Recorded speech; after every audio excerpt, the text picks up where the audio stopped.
नवऱ्याचं नाव आत्री. या तिघींनी नवरे बोलवून घेतले म्हणे आमच्यापेक्षा मोठा आम्हाला जगात कपात नाही. मग तिले अनुसार पतिवर्ता जाऊन बघता का जरा तिचं सत्व घेऊन या. हे गेले ना अरे पुढं का काय पण जिनं या 3 देवाली बारकी बाळा केलं बारके अपत्य जन्मला की हे बी कळत नाही आणि हे बी कळत नाही. हे बी केलं तरी हाताने कालवीत बसते आणि हे केलं तरी हाताने कालवीत बसते. त्याला म्हणायचं बाळ ही कुणावर पाळी आली त्यांच्यावर. कशामुळं कुणाचं ऐकलं म्हणून आपलं कसं होत असं माझी यादी वस्त्रांची थोडी मळीन नव्हे ते परी सारी जाऊन येणती रजकद्वारी निजते जाकारी. मी जे दिलेले कपडे आहेत हे पुन्हा रजक म्हणजे धोबे धोब्याकडे द्यायची गरज स्वतः सुद्धा बकेट मध्ये असे दुसऱ्याची गरज वॉशिंग मध्ये मशीन मध्ये घालायची गरज नाही का. मी दिलेले वस्त्र तसे आहेत केजवान की ज्याला पुन्हा धुईची गरज. अरे एकदा साधून आशीर्वाद दिला आलिंगन घडे मोक्ष सायुज्यता. अरे आलिंगने संताची या दिव्य झाली एकदा दिव्य झाली पुन्हा कुठं पळत नाही. तर त्याला त्या कॅटेगरीचा संत पाहिजे. अनुसायाने सांगितलं मी दिलेले कपडे तुला धुईची सुद्धा गरज पडणार नाही. मोठी धुता आहे ना जाण येही दिवे चंद्राचे महिमान करिता अभ्यंग मर्दन सुगंध पण उडेना. किती बी आंघोळ कर किती बी धुवून काढ पण मी दिलेला चंदन आहे का याचा सुवास जाणार नाही जाणार नाही. नुसतं चंदनच नाही चंदनाचे हात पायही चंदनाच्या मुळ्या बी चंदन असतात आणि चंदनाचा पाला सुद्धा चंदनच असतो. मी तो सुगंध तुझ्या अंगाला लावलाय किती आंघोळ कर तुझ्या अंगाचा सुवास कधीच कमी होणार नाही. दिव्य सुगंधांची माळा सुकून येणे कदा काळा नित्य टवटवीत गळा सुपरिमळा मगित टवटवीत. मी जी सोनाची फुलाची माळ तुझ्या गळ्यात घातलेली आहे आज घातलेल्या फुलाचा हार उद्या त्याला फेकून द्यावा वाटतो घालू वाटत नाही. पण मी जे हार घातलाय पतीवर त्याचा हात लागलेला आहे अनुसया मातेचा. ते म्हणजे हे सुकणारे फुल नाहीत हे कोमेजणारे नाहीत कधी मी पाहिले तरी तसेच जसं पार्वतीचं रूप आहे ज्ञानेश्वरी मध्ये कोणी ना जैसे का देवी स्वरूप तुझे तैसे नृत्य नृत्य देखीजे पार्वतीचं रूप. किती वर्ष झालं तरी तसं ह्या फुलाची माळ कधी सुकणार नाही. अनुसयाला सीतेच्या गळ्यात घातली.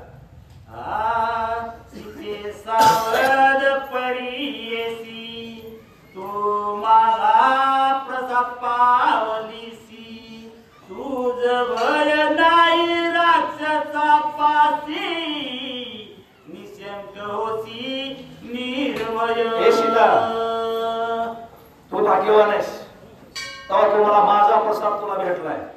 माझी दाट पडी काय नशीबवान आहेस. मी किती जंगलात आहे तू कुठं अयोध्येची तुझं माहेर मिथिला तर काहीतरी तुझं भाग्य म्हणून तुला माझी भेट झालेली आहे आणि माझा प्रसाद मिळालाय. पावन प्रसाद काय ऐका परमान पावन प्रसाद वाता उठून या जावे प्रमाणे बाहे प्रसादाची घ्यावे धुळून या. बस प्रसाद म्हणजे साधी गोष्ट नाही. प्रसाद म्हणजे प्रसन्नता. माझा आशीर्वाद तुला मिळाला नाही त्याच्यामुळे तुला राक्षसाचं भूताचं खेताचं काय तुला वाघ खाईन कोल खाईन कुत्र खाईन जंगलात राहायचंय ना. कुठलीही भीती नावाची वस्तू राहणार नाही का. आशीर्वाद महत्वाचा आहे. तो आशीर्वाद तुला मिळालाय असा अनुसया माता सीतेला सांगतो.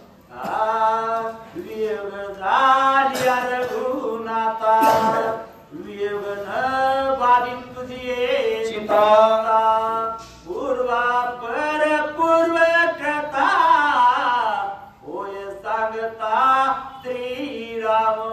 श्रीरामाला सांगायला सुरुवात केली. सीते आदर्शाला सांगितलं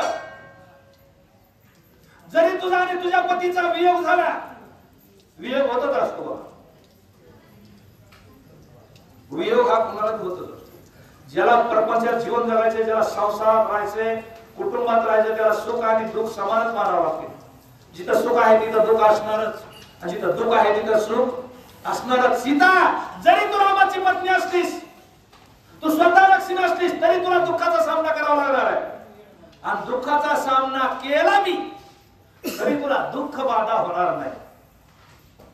दुःखाची बाधा होणार नाही. का? मी दिलेले आभूषण, हे अलंकार आणि आशीर्वाद तेवढ्या तांत्रिक ऋषीने सांगितलं म्हणे रामा ही जी आशीर्वाद देते आमची म्हातारी. मी आपल्या भाषा बोलवर नाही, अनुसयाच्या मला बोलले. ही साधी नाही, ही कोण आहे? पुढच्या वेळेस असं म्हणून हात ठेविला माथा अनुसये अनुग्रहिली सीता तोची उपदेश पावनी तत्वता सुख स्वानंदता सीता झाली. आनंद झाला माझ्या लोक, माणसाला आनंद होतो. पंढरपूरला गेलं, पांडुरंगाचं दर्शन झालं की माणसाचं डोक्यावरचं वजन खाली उतरलेलंच वाटतंय. जोपर्यंत दर्शन नाही तोपर्यंत कुणी विचारतं जरा दर्शन नाही हो, दर्शन काम पार येऊ हो नो. आणि आता दर्शन झालं कोणी विचारायचं दर्शन झालं हा कालच जणू का त्याची कातीनच गेली, मोकळात माणूस होतो. बरोबर आहे. तसं सीतेला समाधान वाटलं. अरे वनवासाला आले मी, राजाची मुलगी, राजाची सुने, हातरायला काय नाही, पांघरायला काय नाही, जिमणीवर झोपावं लागतंय, दगड उसायला घ्यावा लागतोय, गवतावर झोपावं लागतंय. गवतावर झोपणं एवढं सोपं का? गवतातून माणूस माळावर चाललं तर पुसलं लागतंय म्हणून कपडे वरी धरतोय. जातात बाबराव बशी चुकल्यावर जातात ना माणूस का सुरी महाराज चुकल्यावर काय पाहायला कुठं मला घालून तसं. पण त्याच्यावर आईसाहेब झोपत होत्या. आणि तिचं फुलासारखं शरीर आहे, राजाची मुलगी आहे, बोलणं सोपं आहे, कुणाला गोड वाटते बोलताना. राजाची मुलगी आहे, राजाची सून आहे आणि देवाची मालकीण आहे. मी तर कधी मी सांगत असतो बघा, गरिबीतून श्रीमंती आलेली पचती गोड वाटतंय, काय वाटत नाही. माणूस गरिबी विसरून जातो, श्रीमंती आली की गरिबी विसरून जातो. पण भाग्याचा उलट फिरू नये. श्रीमंताला गरिबी आली का श्रीमंती विसरत नाही पडे. मग कसं होतं आमचं आता, कसं झालंय का म्हणजे असं केलं असं श्रीमंती विसरत नाही. पण त्या श्रीमंतीचा सीतेने एकदाही नाव काढलं नाही. 14 वर्ष वनवासात आल्यावर मिथिलेतलं काय होतं नाव सुद्धा सीतेने काढलं, एकदाच काढलं त्रिजटेजवळ. पुन्हा कधी गोष्ट काढली नाही. त्याला म्हणायचं पतिव्रता. अनुसया महापतिव्रता पुढे पावल्या कार्याता उदमया लंकानाथा कृपेने सीता अनुग्रहिली. जिच्या पोटी देव जन्माला येते, अनुसया मातेच्या पोटी, तिला भविष्य कळत नसन, तिला भूतकाळ वर्तमान काळ आधी भविष्य काळ तिन्ही काळाची आठवण होती. तिने एवढा शिकला, पुन्हा पुन्हा आशीर्वाद, पुन्हा पुन्हा अलंकार, पुन्हा पुन्हा कपडे, फुलाच्या माळा का घातल्या.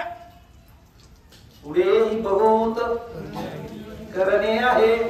अनुसयाला माहिती होतं की पुढच्या वनात गेले का तिला राजा रावून चोरून नेणार आहे. आणि चोरून नेल्यावर तिकडे ही माझी लेक रडू नाही, हिने तिकडे आनंदात राहायला पाहिजे. त्याच्यामुळे एवढे आशीर्वाद, एवढे भूषण, एवढं कवच कुंडल अनुसयाने दिलं होतं. का तिला पुढचं कळत होतं राजा रावणाची नीची भेट होणार आहे. अनुसयाला माहिती होतं. श्रीराम स्वमित्र सीता ये कोणी कुलाच आत्रीच्या चिंता पूर्वा पर पूर्व कथा होय सांगता बोलले की आजोबामध्येच कोण बाबराव कोण बोलला हा काय हे येड बाया पदरात पडले अत्रि ऋषीने बोलायला सुरुवात केली ए राम लखन ए सीताबाई ए मुली ही जी आमची मालकीन तुला आशीर्वाद देते का तिला किलर समजू नको तिने पहिले एक लय मोठं काम केलेलं आहे आणि माणसाला आधी गोष्ट माहिती झाली का लोकांना वाटतं ती पूर्ण ऐकल्याशिवाय त्याच्या समाधान मिळत नाही राम न बसले लक्ष्मण न बसला पण सीता म्हणली गुरुबाबा काय झालं नेमकं काय झालं माग लय मोठा कार्यक्रम झाला नेमका कसा झाला सांगा अनुसया महापती व्रता तपस्विनी अतिव्रतता चंद्र किरणातमसवे माता पती धर्मार्था अनुकूल तुम्ही ऐकली का बारीक तुम्ही डबल वासा राहू का तिच्यातला महत्वाचा पॉइंट आहे अनुसया तरुण नव्हती आता बोलायला जळ जाते माझ्या आईसारख्या बहिणीसारख्या लेकीसारख्या आहेत तुम्ही वृद्ध झाली अनुसया वृद्ध तरी सुद्धा पतीचा तिरस्कार नाही ओवीत आलंय भागवत मध्ये वही बघा पडेल जरी वृद्ध झाली पतिव्रता तरी त्याचा वाना निज भरता ऐसे आवडे जिच्या चिता तिची सत्ता देवावरी याचा अर्थ तुमचा तुम्ही करून पहा ही काय बोलायसारखी गोष्ट नाही आहे का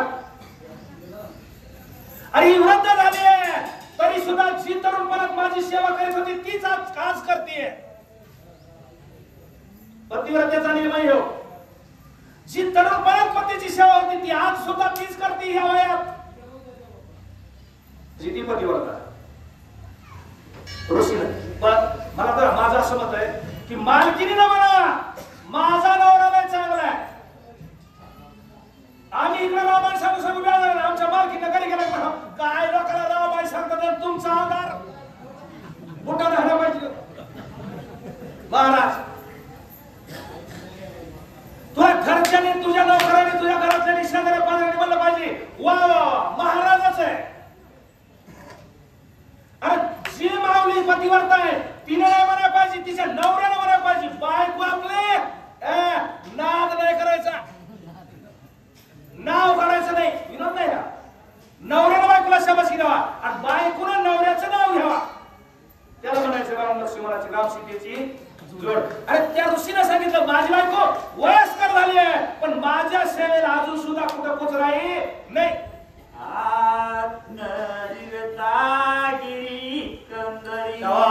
वैसोनिया घरच्या घरी 17 वर्षावरी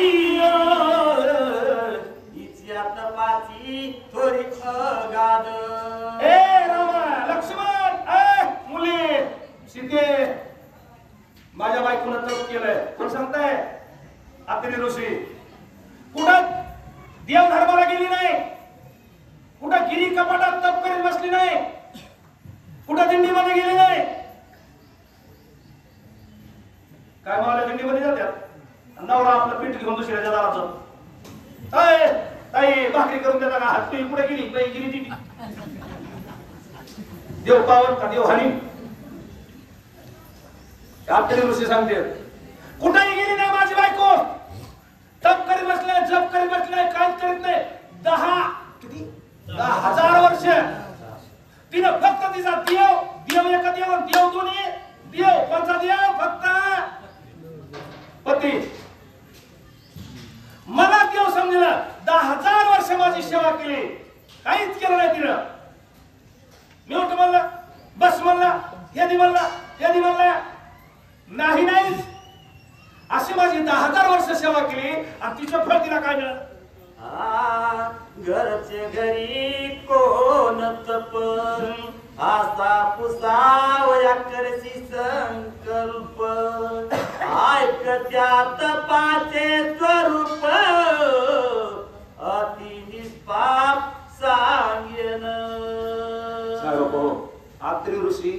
अनसूया मातेचं तप सांगायला लागले. रामा तू म्हणशील किंवा घरच्या घरी घरात बसल्या बसल्या 10,000 वर्षे अनसूया मातेनं काय तप केलं असेल बाबा. आमच्या तुकोबरायाने सांगितलं की ताईचं बैसवणी हे का रे, जागेवर बसून मी देवदेव करता येतं, घरात बसून मी परमार्थ करता येतं. 10,000 वर्ष तप केलं. तुम्ही काय केलं, काय केलं ते सांगतो ऐक. कोणाची न करी असूया याला नावे अनसूया काम क्रोध लोभ न वादी जया ते रघुवर्या मातप. अरे कुणाचा द्वेषच नाही, कुणाची नकरी असूया, कुणाची आशा नाही, कुणाचा लोभ नाही, कुणाबद्दल क्रोध नाही, कुणाबद्दल काम नाही. 6 विकार पळवून लावले आणि पळवून लावल्यावर कामच नाही की ते क्रोधच कैसा मग कैसे भांडण ये. आणि तिने कुणाची असूया केली नाही म्हणून तिचं नाव अनसूया. आपण अनुसया म्हणतो, ग्रंथ अनुसया म्हणत नाही. स लावू करायचा, नला नाही. आपण काय म्हणतो अनुसया नाही, अनसूया.